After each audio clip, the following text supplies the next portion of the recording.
नमस्कार, मैं हूं दिबांजलि मोइत्रा। दुनिया के सबसे बड़े लोकतांत्रिक देश में रहने के बावजूद कांग्रेस समेत कई विपक्षी पार्टियां हैं जो सालों से ये प्रचार कर रही हैं कि मोदी के राज में लोकतंत्र खतरे में। लेकिन विपक्षी दलों के इस प्रचार के बावजूद साल 2019 में जनता ने मोदी सरकार पर एक बार फिर भरोसा जताया, तो वहीं बिहार चुनाव में भी जनता ने एनडीए को जीत दिलाई। लोकतंत्र खतरे में है और आजादी जैसे आज के फैशनेबल शब्दों के बीच हाल ही में फ्रीडम हाउस की एक रिपोर्ट भी आई, जिसमें दुनिया के सबसे बड़े लोकतांत्रिक देश भारत की रैंकिंग 2 पायदान नीचे कर दी। बस इसी रिपोर्ट के आने के बाद एक बार फिर से विपक्ष लोकतंत्र का राग अलापने लगा। खुद कांग्रेस नेता राहुल गांधी भी स्वीडन की एक रिपोर्ट के हवाले से ये बयान दे चुके हैं कि भारत में अब लोकतंत्र नहीं रहा। भारत के लोकतंत्र पर सवाल उठा रहे ऐसे तमाम लोगों को मोदी सरकार में विदेश मंत्री एस जयशंकर ने करारा जवाब दिया। दरअसल जिस फ्रीडम हाउस ने लोकतंत्र की विश्व रैंकिंग में भारत को स्वतंत्र देश से आंशिक रूप से स्वतंत्र देश की श्रेणी में डाला, वो अमेरिका का 81 साल पुराना एक एनजीओ। इसी ने साल 2020 के लिए दुनिया के 210 देशों की रेटिंग्स जारी की और इन रेटिंग्स में भारत को स्वतंत्र देश से आंशिक रूप से स्वतंत्र देश की श्रेणी में डाल दिया। यानी भारत को ऐसा देश बताया गया जहां लोगों के लिए आजादी बहुत कम। भारत के लोकतंत्र के बारे में इसी रैंकिंग को लेकर विदेश मंत्री एस जयशंकर से एक इंटरव्यू में जब सवाल किया गया, तो उन्होंने भारत जैसे बड़े लोकतांत्रिक देश के बारे में घटिया रैंकिंग बनाने वाले एनजीओ को इशारों ही इशारों में जमकर लताड़ा।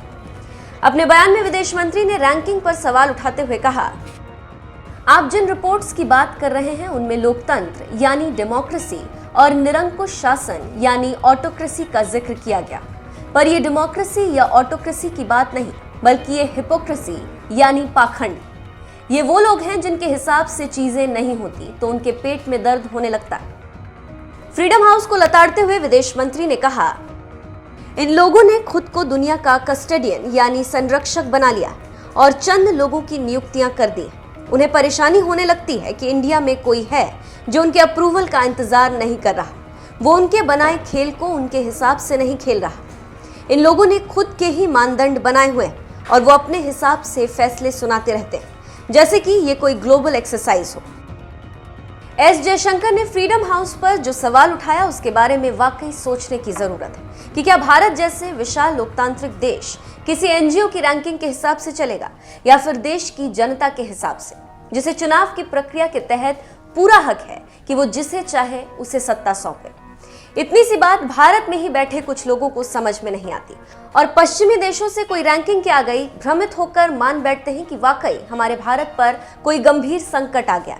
ऐसे में जब भारत फ्रीडम हाउस जैसे तमाम एनजीओ की रिपोर्ट को कोई तवज्जो नहीं देता, तो ये एनजीओ अपने हिसाब से फैसले सुनाते रहते हैं, जबकि भारत की जनता के लिए सबसे जरूरी है कि सरकार कोई भी हो वो देश हित में फैसला लेने वाली। इसी मुद्दे पर विदेश मंत्री एस जयशंकर ने अपने बयान में कहा कि वो हमें हिंदू राष्ट्रवादी पार्टी कहते हैं।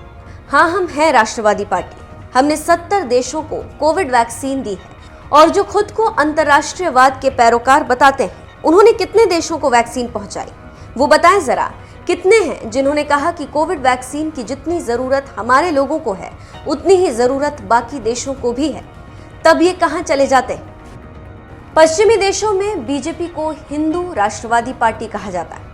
विदेश मंत्री एस जयशंकर का गुस्सा इसी शब्द को लेकर और भड़क गया और उन्होंने उन तमाम पश्चिमी देशों को लताड़ते हुए इशारों ही इशारों में कह दिया कि जो देश खुद बाइबल जैसी धार्मिक पुस्तक हाथ में लेकर शपथ लेते हैं, वो भारत को लोकतंत्र की नसीहत दे रहे हैं। अपने बयान में जयशंकर ने कहा, हमारी भी आस्थाएं हैं, मान्यताएं हैं, हमारे मूल्य हैं, लेकिन हम अपने हाथ में धार्मिक पुस्तक लेकर पद की शपथ नहीं लेते। सोचिए ऐसा किस देश में होता है। इसलिए मेरा मानना है कि इन मामलों में हमें खुद को आश्वस्त करने की जरूरत है। हमें देश में लोकतंत्र की स्थिति पर किसी के सर्टिफिकेट की जरूरत नहीं, खासतौर पर उन लोगों से तो बिल्कुल भी नहीं जिनका स्पष्ट रूप से एक एजेंडा है। आमतौर पर विदेश मंत्री एस जयशंकर कम बयानबाजी करने वाले नेताओं में माने जाते हैं क्योंकि वो एक डिप्लोमेट रह चुके हैं, लेकिन इस बार लगता है पानी सिर से ऊपर चला गया था, क्योंकि वासुदेव कुटुंबकम यानी पूरी धरती को एक परिवार मानने वाला भारत जैसा देश जो कोरोना जैसी महामारी में हर छोटे से बड़े देश को वैक्सीन दे रहा है, उस देश के बारे में कुछ एनजीओ मुंह उठाकर आते हैं और कह देते हैं कि भारत में लोकतंत्र खतरे में। आप देखिए, कोरोना जैसी महामारी दुनिया के सामने आई, उस समय जैसे पूरा विश्व इस क्षेत्र से अनजान था, एक अननोन एनिमी था, दुनिया तैयार नहीं थी, मानव तैयार नहीं था, और वैसी ही स्थिति भारत के लिए भी थी। लेकिन भारत ने खुद को भी संभाला और विश्व की सेवा भी के लिए भी जो भी कर सकता है पीछे नहीं रहा। दुनिया के देशों को दवाइयां पहुंचाई, जरूरत जिन सामग्री की थी उसको पहुंचाया। आज दुनिया के कई ऐसे देश जिनके पास वैक्सीन के लिए साधन संसाधन नहीं थे, भारत ने उनके लिए बिना किसी बंद अनुबंध और शर्त के, कोई शर्त नहीं, हमने वैक्सीन पहुंचाई। वहां के लोगों के लिए भी ये सेवा किसी सुखद आश्चर्य से कम नहीं है, उनके लिए ये अलग ही अनुभव है। साथियों, इसी तरह दूसरे देशों के भी जो लोग दुनिया में अलग अलग जगह फंसे थे, भारत ने उन्हें भी सुरक्षित निकाला, उनके देश पहुंचाया। इसमें भारत ने नफा नुकसान का कोई गणित नहीं लगाया। मानव मात्र की सेवा को ही कर्म मानकर भारत ने यह कर्तव्य निभाया। ऐसा कौन सा देश है जो भारत की तरह दुनिया के बाकी देशों को वैक्सीन पहुंचा रहा है? शायद कोई भी देश नहीं होगा, लेकिन इसके बावजूद कोई संस्था या एनजीओ आती है और बड़ी आसानी से कह देती है कि भारत में लोकतंत्र खतरे में। हैरानी की बात यह है कि कांग्रेस जैसे देश की सबसे पुरानी पार्टी के अध्यक्ष रह चुके राहुल गांधी जैसे नेता भी ये कहने से बाज नहीं आते कि भारत में अब लोकतंत्र नहीं रह गया, जबकि खुद उनकी पार्टी कांग्रेस 5 राज्यों में चुनाव लड़ रही। अगर भारत में वाकई लोकतंत्र नहीं होता तो क्या कांग्रेस समेत तमाम विपक्षी पार्टियां चुनाव लड़ पाती? बिल्कुल नहीं। फिर तो वहीं चीन जैसे हालात होते जहां वामपंथियों की तानाशाही चल रही और जो जिनपिंग के खिलाफ सवाल उठाता है उसे कुचल दिया जाता है।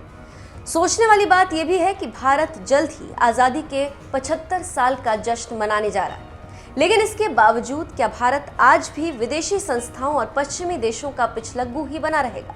यानी जो वो कहेंगे वही सही रहेगा। अब जरूरत है कि भारत भी विश्व पटल पर अपनी पहचान बनाए और दुनिया के तमाम देशों को यह एहसास कराए कि दुनिया का सबसे बड़ा लोकतांत्रिक देश भारत आज भी पूरी दुनिया को राह दिखाने का मादा रखता है।